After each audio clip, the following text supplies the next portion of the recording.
I was standing in my kitchen, arranging flowers in a vase, when I heard my son say the words that would shatter everything I thought I knew about him. "The bank account is in both our names. She'll never know." He was in the living room, just around the corner, his voice low but clear enough to reach me. My hands froze on the stem of a white lily. My heart stopped. And in that moment, I understood that the child I raised, the man I trusted with my life savings, was planning to rob me blind. I called the bank that afternoon, removed his name, and transferred $840,000 to a new account. When he went to withdraw the money 3 days later, he found nothing but a balance of $0.17. My name is Diane Patterson. I'm 72 years old, and this is the story of how I learned that sometimes the people who hurt you the most are the ones you gave life to. Let me take you back to the beginning, because this story doesn't start with betrayal. It starts with love. It starts with hope. It starts with all the things we tell ourselves when we're making decisions we think will protect the people we care about.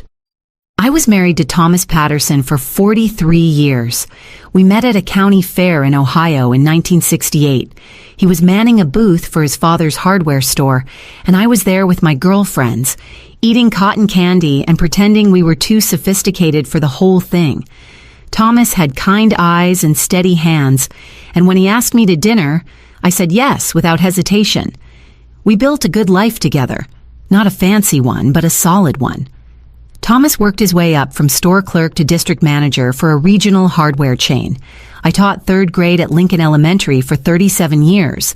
We lived in the same house in suburban Cleveland for 4 decades, raised 2 children, and saved every penny we could. Our daughter, Jennifer, was born first.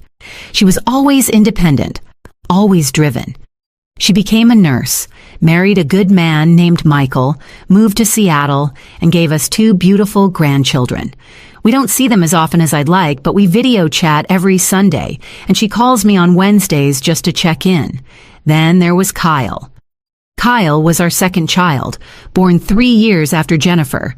He was a difficult baby, colicky, fussy, never slept through the night, but when he smiled, the whole world lit up.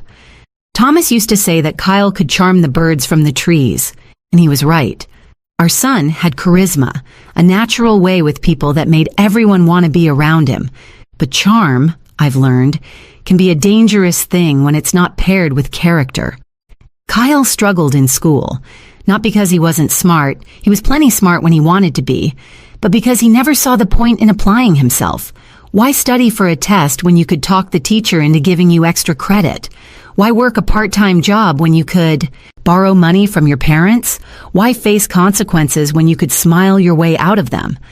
Thomas and I made excuses for him. That's what parents do, isn't it? We told ourselves he was creative, that he marched to the beat of his own drum, that he just needed time to find his path. We paid for college twice, once when he dropped out after a year and a half, and again 3 years later when he swore he was ready to take it seriously. He dropped out again after 1 semester. He went through jobs like some people go through tissues, sales positions mostly. He'd start with enthusiasm, make a good impression, and then slowly, inevitably, things would fall apart. He'd miss quotas, or clash with management, or decide the company culture wasn't aligned with his values. There was always a reason. Never his fault. When he was 34, he married a woman named Brittany. Pretty girl, sweet, worked as a dental hygienist. We were so hopeful. We thought maybe this would be the thing that settled him, gave him purpose. They had a small wedding. We paid for most of it, and moved into an apartment in Lakewood.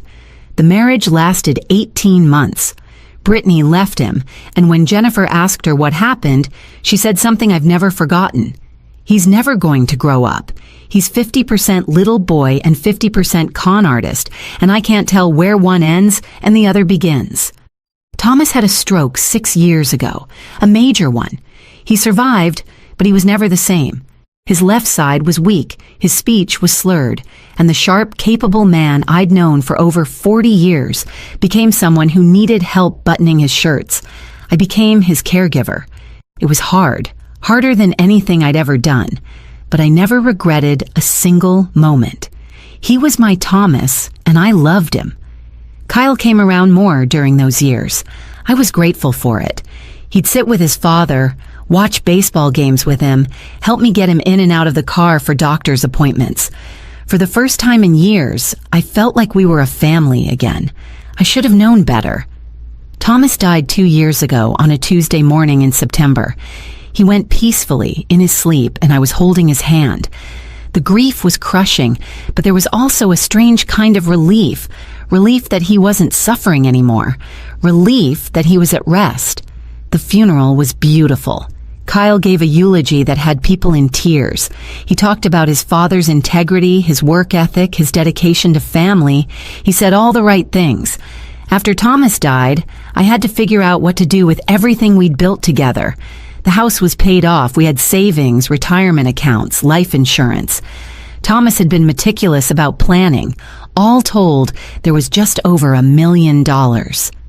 Jennifer sat me down one evening about 3 months after the funeral.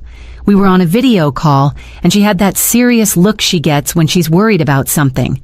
"Mom," she said, "I think you need to talk to a financial advisor, a real one, someone who can help you manage everything." "I'm managing fine," I told her. "I know you are. But this is a lot of money, and you need to make sure it's protected. For you, for your future." She was right, of course. I made an appointment with a wealth management firm in downtown Cleveland. The advisor, a sharp woman in her 50s named Monica, helped me set up everything properly. Most of the money went into investment accounts and CDs. She recommended keeping a significant cushion in a savings account for emergencies and day-to-day expenses, about $50,000 to start. That's where things got complicated. Kyle was having money troubles again.